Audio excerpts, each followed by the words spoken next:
President William Ruto has just chaired Kenya Kwanza Parliamentary Group meeting in State House ahead of the resumption of House business this afternoon. I'll now invite the Honorable Kimani Ichung'wah, the Majority Leader of the National Assembly, to address you.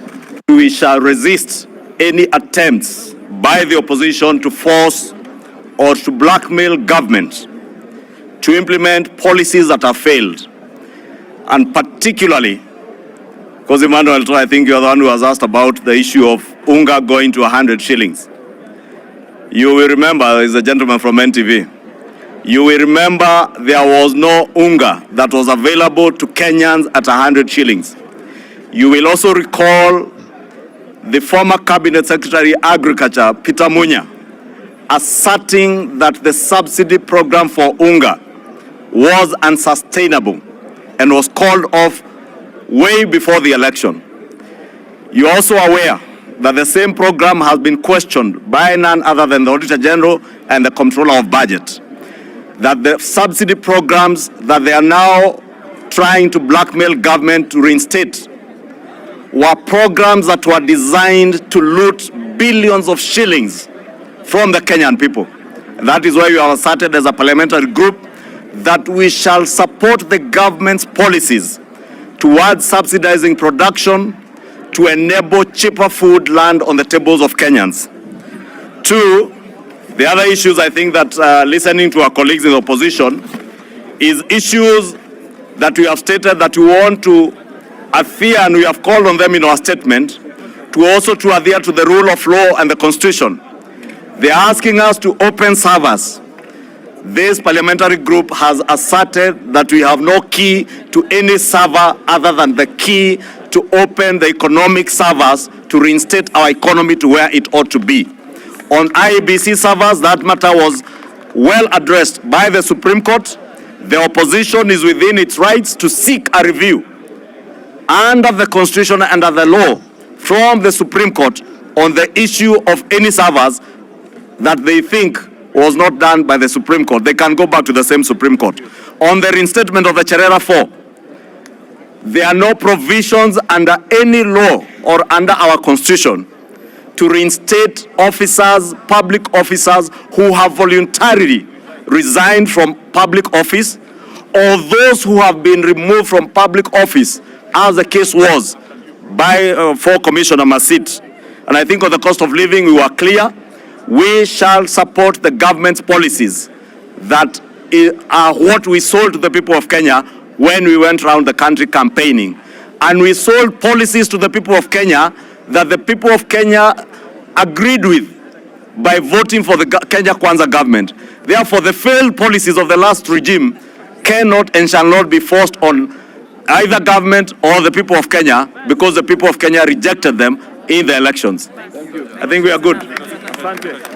Our PG met this morning under the chairmanship of President William Ruto, who is also the party leader of the Kenya Kwanza Alliance. Noting the President's address to the nation on 2nd of April 2023 that called for a parliamentary bipartisan process on the reconstitution of the IEBC selection panel, the PG this morning resolves as follows.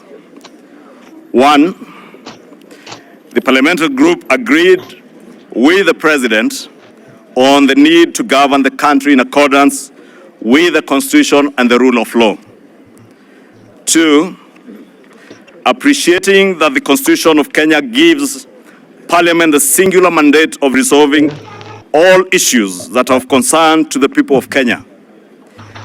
The parliamentary group meeting agreed with the President on a parliamentary bipartisan approach in resolving such matters. Consequently, the PG nominates the following members to lead our team in this process. 1, the Honorable Boni Khalwale, Senator Kakamega. 2, the Honorable George Murugara, the Member of Parliament, Tharaka. 3, Honorable Senator S.C. Okenyuri, nominated Senator. 4, the Honorable Mwengi Mutuse, Member of Parliament, Kibwezi West. 5, the Honorable Lydia Haika, Women Representative, Taita Taveta. 6, the Honorable Senator Hilary Sigei, Senator Bomet County. And 7, the Honorable Adan Keinan, MP Eldas.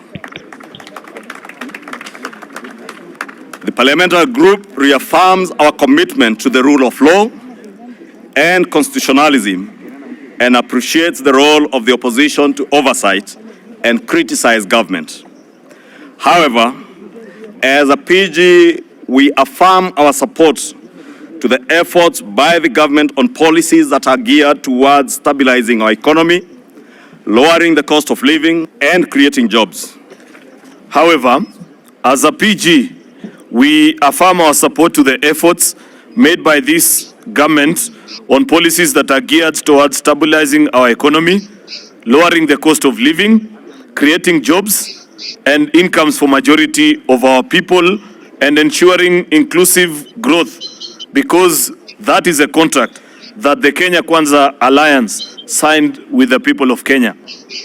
As a PG also, we resist the attempts by the opposition to force or blackmail the government to implement failed policies of the last regime that drove the country into economic mess, including the corruption-ridden consumption subsidies, irresponsible borrowing, and gross fiscal mismanagement through the state capture.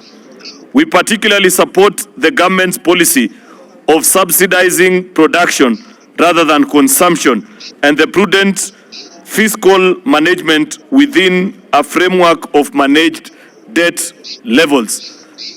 We are not refusing to take advice.